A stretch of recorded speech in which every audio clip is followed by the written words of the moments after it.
Alfie, we left your character on a bit of a cliffhanger in season 2, and season 3 has been full of mystery. Now, I know you didn't know exactly where it was going with Theon, so what did you think when you got that script for season 3?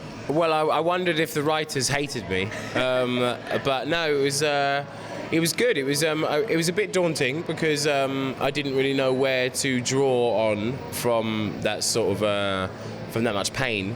But it was an adventure, and it was an exciting adventure, but it was a hard adventure for sure, shooting that 3rd season. How has it been on that rack? Because you must have been on it for quite a few hours if you're filming. On that what? On the rack. On the rack.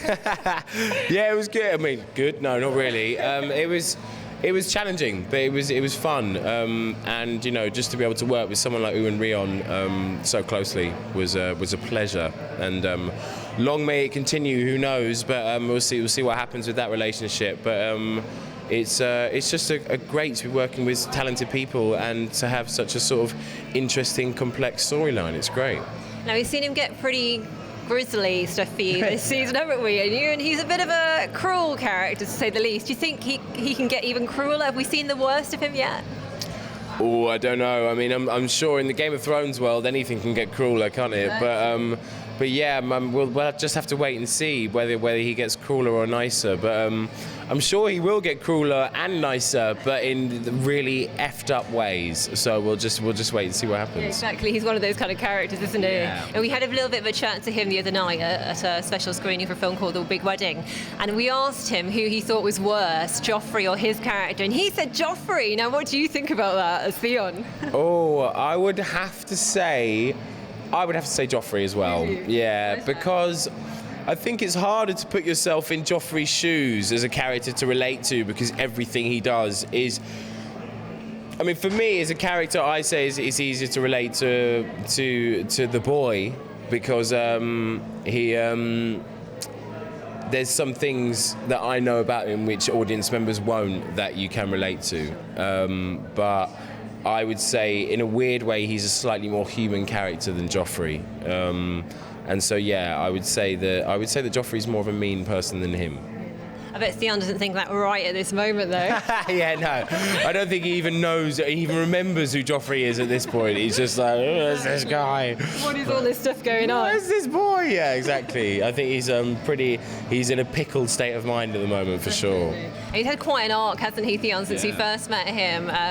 He had the whole story with his sister as well. He's also gone from being a trickster with everything that happened at Winterfell and pretending that he's killed Bran and Rickon to being the tricked, hasn't he? How's that been? Completely, yeah. It's great. It's just good to sort of get your head around. But it was,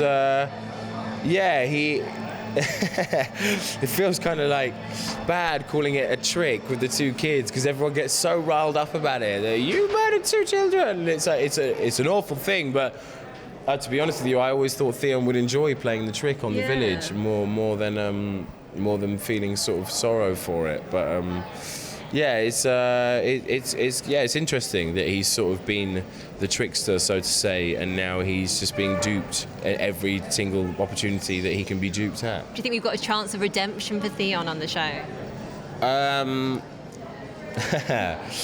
It's in the hands of the writers, depending on where they want to go with it. But we'll just see what happens. Who knows? Would you like to see him saved? Do you think he could be saved? I mean, in your opinion? What, saved from the situation he's in? Well, also saved from kind of some of the things that he's done. Mind. Yeah. Yes, I think that there is a way to him to be saved from his sort of state of mind. But in terms of his situation, I don't think there's any saving happening. No.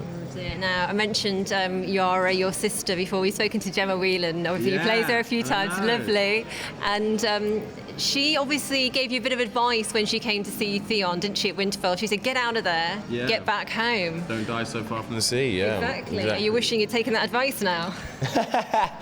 Yeah, in a way. It was... to be honest with you, I don't think Theon was even...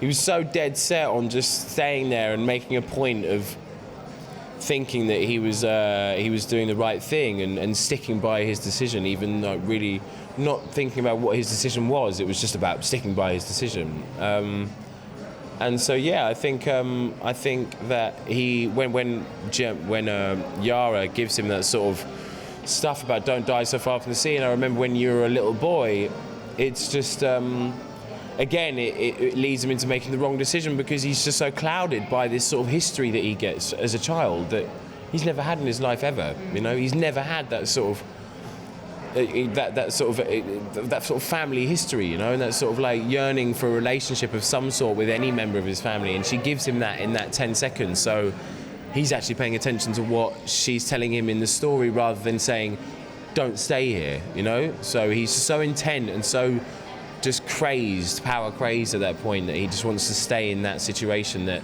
he doesn't actually heed her advice at all. He's just listening to what is in the story rather than what the story is meant to be telling him.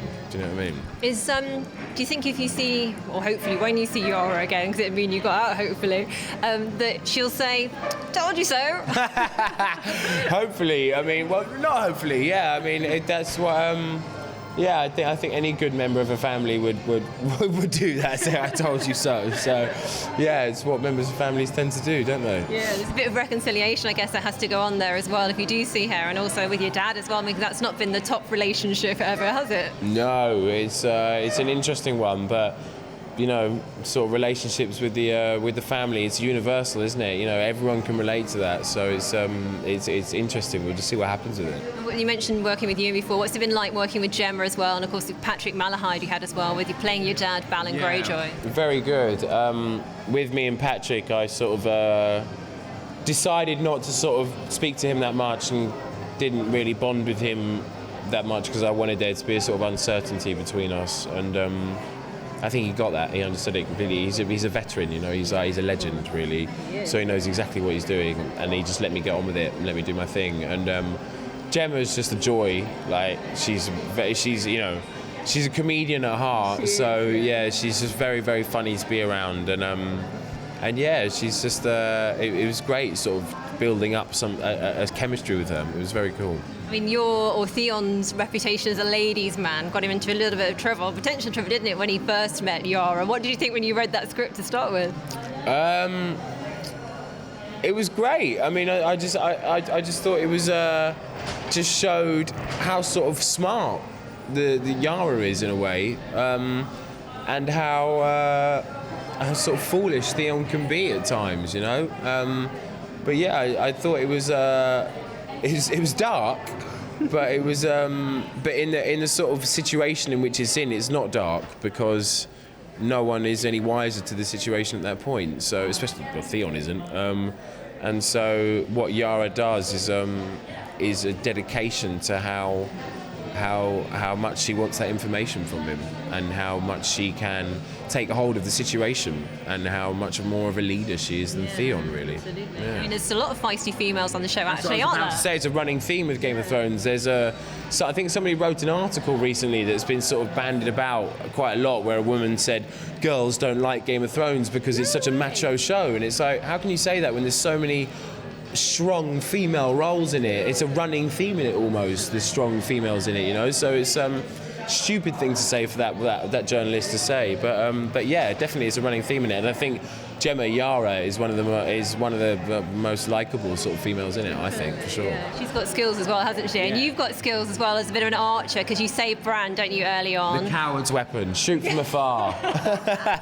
You're not so good with a sword, though, are you, when it came to the cavalry? No, I know, yeah, I know. Well, you know, it's all sort of shows a lot about the character, but it's when I saw that scene, I couldn't wait to do it. Yeah. I was so excited. Yeah, it was great. It was just a really horrible, dramatic, epic scene. I mean, on paper, you know, hopefully that's what it came to fruition on the screen, but when I read it, I was just so excited to do it, and it was just, I think a lot of people were very sort of blown away by it and taken by it, so I hope it sort of carried through. And I guess as well that contrast with how Rob did the same job as well. Yeah, exactly. He did it very cleanly, very efficient. Good old Rob. You wouldn't like that if he knew, would he? Yeah, he wouldn't. No, he wouldn't. Well, I mean, he'd be a bit proud of him, but at the same time, yeah, he would be comparing for sure. There's been some amazing deaths on the show, hasn't there? Which one of you you've liked or enjoyed? I don't know if it's the right word, but it stood out for you in particular. And if you had to die on the show, how would you like to go out in a striking manner? I'd like to just go very quickly and very non-painfully. Yeah. Probably not some of the stuff that Ewan's been doing so far then. Yeah, exactly. But yeah, I would like him to go non-painfully and very quickly. And what was the other? Which of the deaths have stood out for you? Because there've been so many, haven't there? So many amazing ones. Mr. Head of the family that I am sort of meant to be part of. That was pretty crazy. Unexpected. Yeah, unexpected, totally. And who else's death has been great? I really liked Rodrik Cassel's death because I killed him. That was good. That was a good death. And God, who else? Whose deaths have been great? I really liked it when I can't really say because I feel like I'm ruining it for people, but somebody's hand gets chopped off. That's pretty cool, but that's not really a death. Jaime Lannister's hand gets chopped off, isn't it? Yeah, we've seen that already. Don't worry about it. Okay, yeah, but you never know. People are still catching up. Oh, do you know what I mean? Or it could grow back. It could grow back. Yeah, exactly. Jaime Lannister, the worm. But yeah. The deaths, I mean, probably Mr. Head of the family who in the first series. Yeah, I think that's probably the best one. I mean, what have been your favourite moments as Theon so far? Favourite moment is Theon for me has probably been the speech in episode 9. In episode 10, sorry, of the second series. That was good. I enjoyed that, yeah. And it makes me laugh still when I see him get knocked out. It makes me laugh. It's funny. It's funny. It's very funny. It adds a lightness to it. And I just like the fact that people might be rooting for him slightly but not knowing why because they hate him. But I think that was probably my favourite moment as Theon. They're not nice, those chaps, Dagmar and all those guys, are they? Who? Dagmar and all those guys, they're not nice to him, are they? They're not nice, Dagmar, full stop. Yeah, no, I mean, they're nice to him on a pretense at first, but then, when they figure out that he's not really the commanding type, then they take full advantage of that. Exactly. And do you think they might be back at some point? Or do you think Theon will get his vengeance? Or that'd be good to see? Would you like to see that? I bloody hope so. Yeah. I mean, we'll have to wait and see, but I would love to see that. I'd love to see that. That'd be great. Totally. Now, who do you like to see at the end of the day on that Iron Throne? Are you going to be a House Stark still, or a Team Targaryen? Arya. I'd like to see Arya on the throne. Yeah. Arya's a really cool chick. So I'd like to see Arya, and then who else would I like to see? Bronn. I like Bronn as a character as well. Bronn is funny. Bronn would be cool, Bronn would be a cool king, I think. Bronn would be a really cool king. Sort of in the Robert Baratheon mould, I think. Maybe he might mould into that sort of king, but he'd be fun, wouldn't he? Yeah, he would be fun. But I think he'd have a bit more control over it, maybe, than Robert Baratheon. I think he'd play the game a bit more. I don't know. Power corrupts. Power corrupts. It's very true. We see that a lot, don't we? Exactly. Totally. And not just in Game of Thrones. Totally. I mean, the world of Game of Thrones in the first series is really about the politics of the land, and everyone ends up stabbing each other in the back, which is true to life in politics, isn't it? Exactly. I've heard there's a bit of pranking goes on set as well. I heard there's a few things with text messages and prank scripts. So tell me a bit about that. Well, I got a prank script. It says it in the book that was released. I got a prank script that said. I basically got this script through that said I was killed by Bran, and throughout the second series, because in the third series I'm not in it that much, or in it at all really, in the books rather, and I was always asking David and Dan. I was like, am I in it? I don't really know. I was always on tenterhooks. I didn't really know what was going on, and they sent me a script through. I read it on the way back on the plane. Thought it was brilliant. Thought, what a way to go, man! What a way to go! People will remember that, I just thought brilliant to be killed by a child and such a great character as Bran.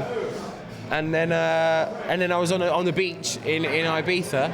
I got a phone call from Dan going, so how do you like your ending? Was it good? And I was like, yeah, it was great. It was fantastic. Like, okay, like, what do you think about being a zombie for the next series? What about that? And I was like, that's great. Yeah, that's fantastic. That's brilliant. Okay, what do you think about being a naked zombie?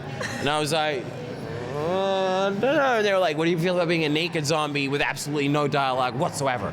You don't talk. You don't say anything. You just wander around doing that. And I was like, this is a wind-up, isn't it? You're winding me up. You're winding me up. And they were like, yeah, of course we're fucking winding you up. So, yeah. It's funny, yeah. They're pranksters, but that sort of makes it such a family atmosphere on set. It's great. So is that kind of seep through then, do you think, into how everyone feels? And because you've got dark storylines, but it kind of still keeps things a bit light.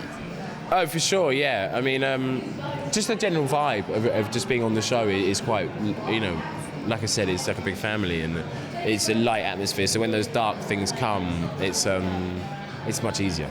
And what are you looking forward to about season 4, do you think? Because we're so glad. Obviously, how could it never have been a sure thing? But obviously it's been confirmed now, thank goodness. What would you like to see happen for anybody in season 4? It doesn't have to be for Theon or for Theon. I want to see more of Jaime and Brienne. I want to see more of that. They're brilliant. I want to see more of that. Obviously, I want to see more Theon.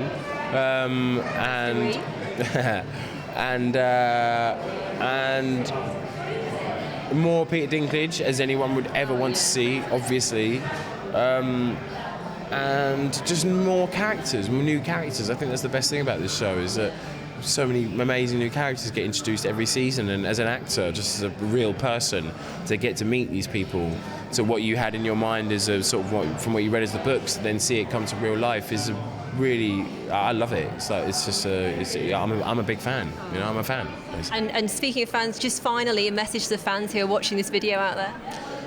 Keep watching. We're going to keep on striving to make it better and better, and it will only get better and better. So just stick with it as you would, obviously. But yeah, just keep with it, man. It's great. It's brilliant. We're going to keep on making it better, man. Woo!